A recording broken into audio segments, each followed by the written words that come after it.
సరే ఏదైనా మనం కొట్లాడేది పెన్షన్ కోసం. అంటే అధికారికంగా పొందాలనుకునే దానికోసమే మనం కొట్లాడాలి.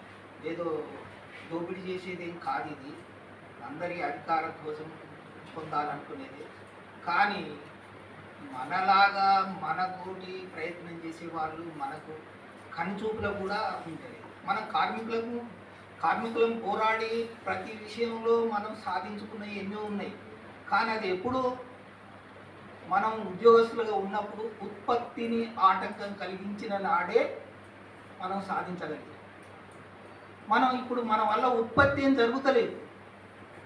కానీ నిన్న మొన్న రిటైర్డ్ అయిన వాళ్లకు కనీసం ఆలోచన వచ్చిందా, అరే రేపు మనం రిటైర్డ్ అయినాక కూడా మన పరిస్థితి ఇట్నే ఉంటుంది, మరి మనం ఉన్నప్పుడే దీనికోసం మన యూనియన్ నాయకులను ఎంబడిపడి మనం మొట్టమొదలే వేజ్ బోర్డు కంటే పెన్షన్కే మొదలు ప్రాధాన్యత ఇవ్వాలనేది మనం కోరిన వాళ్ళము ఎంతమంది ఉన్నాం.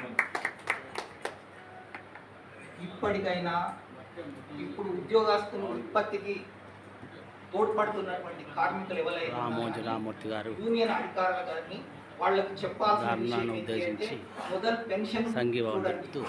ఇప్పటి యొక్క జీతం పెరుగుదల కాదు, పోయినాక ఉండే పెరుగుదల కావాలి, దానికోసం పోరాడండి అనేటువంటి నాయకులు కావాలి. అప్పుడే మనకు పెరుగుతాయి. ఉత్పత్తికి ఆటంకం కలిగించలేము కనుక సరే మనలాంటి వాళ్ళం చేత కాక ఏదో ఉంటున్నాం, పోరాడితే పోయేది ఏం లేదు అనుకొని మనం వస్తున్నాం పోతున్నాం. మన వీలైనంత వరకు మనకు ఒక్కొక్కరికి ఇప్పటికీ